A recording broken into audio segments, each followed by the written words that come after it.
लोकसभा चुनाव से पहले महारानी के आए अच्छे दिन। जिस तरह बीजेपी कोर कमेटी की बैठक में वसुंधरा राजे को शामिल किया गया था, या फिर कहा जाए वो शामिल हो गई थी, उससे यही लगता है कि 2 कदम तुम चलो 2 कदम हम। राजस्थान की सियासत में तस्वीरें बेहद चौंकाने वाली बेशक थी, लेकिन अब पूछा जा रहा है क्या बीजेपी में खत्म हो गई है गुटबाजी। राजस्थान लोकसभा चुनाव के मद्देनजर इस बैठक में पूर्व मुख्यमंत्री वसुंधरा राजे ने हिस्सा लेकर विरोधियों को हैरान कर दिया है।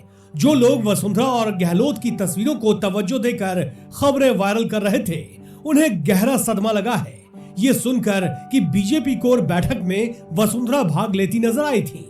लेकिन वसुंधरा की इस बैठक में शामिल होने के बाद सियासी गलियारों में कई राजनीतिक मायने निकाले जा रहे हैं। कहा जा रहा है जो लोग आंख नहीं मिलाते थे वो कर रहे थे tiffin share.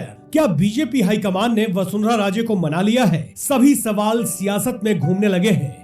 BJP core committee की बैठक में जो हैरान कर देने वाला नजारा दिखा, इसके बाद तो यही लगता है कि कहीं न कहीं बीजेपी हाईकमान ने गुटबाजी को साध लिया है और अब सामने सिर्फ राजस्थान लोकसभा की 25 सीटें निशाने पर हैं। लेकिन क्या वाकई राजस्थान में बीजेपी के लिए सब ठीक ठाक है?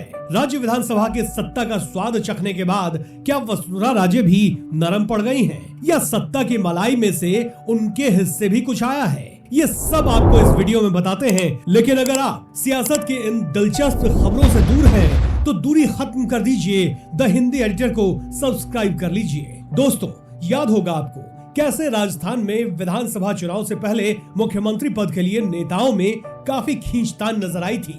इस दौरान मुख्यमंत्री को लेकर नेता एक दूसरे से आंख मिलाने से भी बचते थे।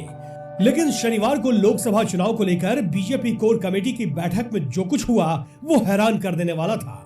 इस दौरान सीएम भजनलाल शर्मा, पूर्व मुख्यमंत्री वसुंधरा राजे, प्रदेश अध्यक्ष सीपी जोशी, केंद्रीय गृह मंत्री गजेंद्र सिंह शेखावत और कई नेता इस बैठक में शामिल हो गए। यही नहीं, इन नेताओं ने साथ में बैठकर भोजन भी किया। बीजेपी कोर कमेटी की बैठक में नेताओं के आपस में टिफिन शेयर करने का नजारा कुछ इसी बात का संकेत दे रहा है कि शायद बीजेपी हाईकमान ने लोकसभा चुनाव को देखते हुए गुटबाजी के दौर को कहीं न कहीं थाम लिया है। वहीं वसुंधरा राजे की पार्टी के प्रति समर्पण देखकर इस बात पर मुहर लगती नजर आ रही है। पिछले दिनों मुख्यमंत्री भजनलाल शर्मा ने वसुंधरा राजे के निवास स्थल पर जाकर उनसे 20 मिनट तक गुप्त बैठक की थी। जी, इस बैठक का असर ये हुआ कि महारानी के रुख में नरमी आ गई।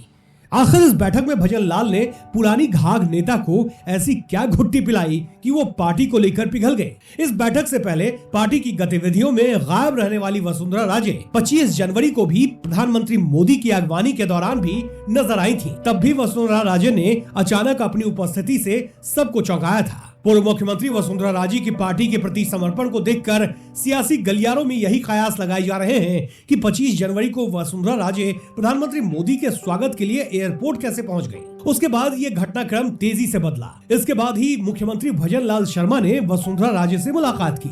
अब बीजेपी कोर कमेटी की बैठक में उनका हिस्सा लेने के बाद यही संकेत समझ में आ रहा है कि कहीं न कहीं वसुंधरा की नाराजगी को पार्टी ने दूर कर दिया है। अंदर खाने इस तरह की बातें भी राजस्थान के सियासी गलियारों में गूंज रही है कि वसुंधरा को कोई बड़ी जिम्मेदारी दी जा सकती है। क्या वाकई? देखना होगा महारानी का सम्मान उन्हें वापस मिलता है या फिर इसी तरह की खबरों के जरिए वसुंधरा को लॉलीपॉप थमाया जा रहा है। क्योंकि विधानसभा की जीत के बाद से ही वसुंधरा वीआईपी इन वेटिंग है। आपको ये रिपोर्ट कैसी लगी हमें कमेंट कर जरूर बताएं। अपनी राय द हिंदी एडिटर न्यूज पर देना ना भूलिएगा और हाँ, स्टोरी को लाइक और शेयर जरूर कीजिए।